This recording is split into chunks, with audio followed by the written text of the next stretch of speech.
You're right, dude. With everything opening up in the UK recently because COVID regulations and stuff are starting to go down a bit, I've been to the cinema a few times and I've seen some decent films, some not so decent films, shall we say. And I decided for over the next few weeks to do a few mini reviews, just to get people aware of some of the films. Maybe they might be interested in seeing them. Well, I say that the more thoughts and ideas based on what I saw. These aren't the full-on detailed reviews I normally go for, but it's more just some in-between stuff before I get to the proper good content. Anyway, here is the first of those movies, Monster Hunter. Yeah, no joke, that was actually put into the cinema recently. I'm surprised because I know there was DVDs and stuff online, but no, they put it in the cinema. So I thought, bugger it, why not, and see how bad is it? And it's about as bad as you can imagine. The Monster Hunter movie feels like they have written a poor monster horror film and realised, oh, it's shit. And then they brought the rights to Monster Hunter and slapped that onto the movie in an attempt to sell it. Honestly, that doesn't surprise me, especially considering Tencent is involved. Yeah, they buy out everything you love and turn it into a microtransaction-ridden MOBA shit. That Tencent. They have invested into the movie or distributed it in China. I'm not sure which one it is, but I just want an excuse to call Tencent shit. Tencent is shit. Right, got that out of my system, we can move on. The film is all over the place plot and tone-wise. Monster Hunter games are pretty happy-go-lucky in its tone, despite the horrific monsters you actually fight. It's very much a friends getting together to defend or bring up a village in strength sort of vibe. You know, the buddy thing, the buddy movie, that's what it kind of is. That's the vibe you get off these sort of games. They're very focused around friends working together. The movie's kind of got one or two moments you'd associate with the games, but the rest is a really bland survival movie.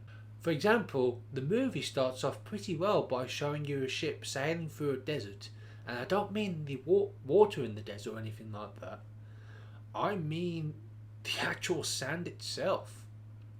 It's stupid, but it's something I could see happening in the actual games.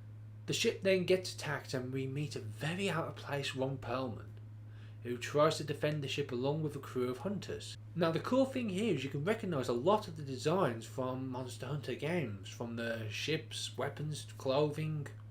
Hell, Ron Perlman looks like the Admiral from Monster Hunter World. Even one of the female hunter side characters that you see in the movie, her design was based around the handler from World. They really nailed the look of a Monster Hunter game. But this sequence lasts a few minutes because we cut to a few military guys being led by Mila Jovovich. I have butchered her name and I am aware of that, but what can you do? Anyway, it is a name, if you understand if I pronounced it right, that'll piss off any Resident Evil fan along with her husband Paul S. Sanderson, who is unfortunately directing and has written the movie. Yep, them guys are back. Yay! Now, some people might be cheering for this because they might actually like the Resident Evil films or Fifth Element or even like, did he do Starship Troopers? But I'll tell you something now, these people are not Capcom fans. I'm going to cut Paul some slack here. Monster Hunter isn't exactly a series you go for story reasons. But Paul, have you ever played a Monster Hunter game before? Where did you get military from our world going into another one from? The military get transported to the Monster Hunter world. I don't know how, they're just driving like, oh, desert sand, and then just appear. And they appear in that particular desert that the ship was sailing in earlier.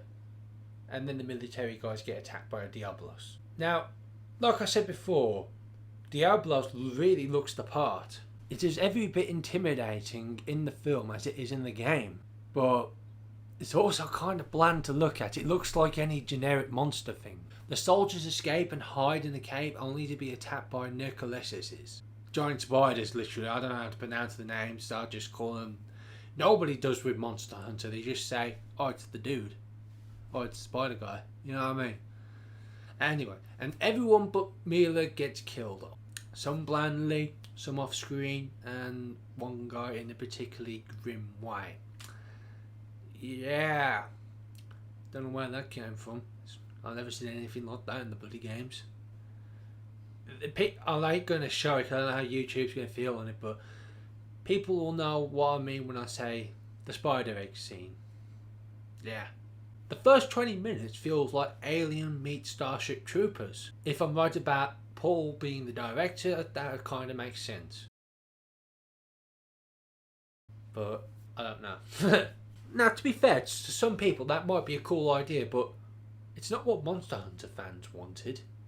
And even then, who wants this idea rushed so badly? Well, yeah, the Monster Hunter games does give the illusion of grimness that comes with living in a world with monsters. It doesn't do it by brutally murdering people. Afterwards, Mila encounters a hunter who tries to warn the soldiers about Diablo. While they have some great moments together, this is most of the film. Mila and the hunter fighting each other, preparing to fight a Diablo, and then walking through the desert. That is 80% of the film. And because they can't communicate, there's little to no dialogue or character development.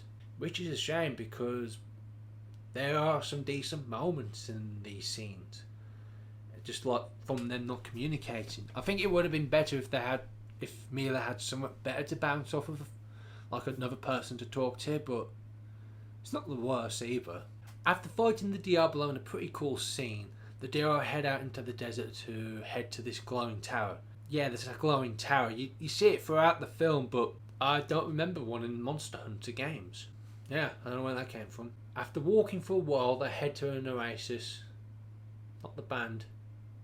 Don't get your hopes up. I've never listened to the band actually, so I don't even know if they're good or not. During their visit, Mila and the hunter get trapped in a stampede of monsters, only to be saved by Ron Perlman and the hunters from the start of the film. Ron knocks Mila out, which I'm not gonna lie is really funny. Just how quick and sudden it is in that. But, you know, she kind of gets let go seconds later, so despite how funny the scene is, it just stands nothing. After that, we head back to the boat and Ron Perlman gives a little exposition about the tower opening a portal between our world and the monster one. Someone wants to send the monsters into our world because a sequel is needed to find out why.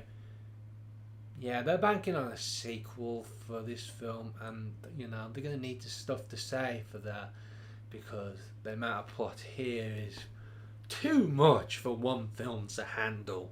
Believe it or not, there is one big disappointing thing about this film, other than its existence.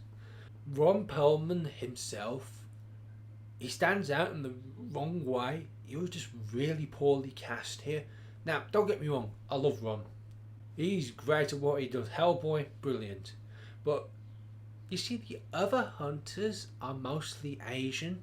So it kind of would make sense to have an Asian person leading. Now, when I was watching the film, I had the theory that Ron came from our world, which would make sense as Mila's team was originally sent out to find a missing squad who were also taken through the monster portal. So it would have made total sense for Ron to be from that team.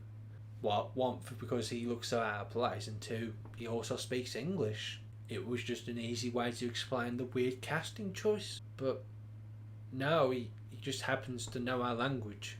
You could have fixed that so easily and made it way smoother than it could have been, but no, they had to go for the stupid route. Yeah, did I tell you this movie's great yet? It is. After the exposition, Mila and company go to the tower and fight a Rathalos. Now this is pretty cool because the fight goes between the two worlds and even has the military there who have their asses whooped by the Rathalos. I mean, I say it's cool. It's cool that the idea is cool, but the thing is they're both set in deserts, so it makes no difference other than just have the Rathalos fight a few military guys. Yeah.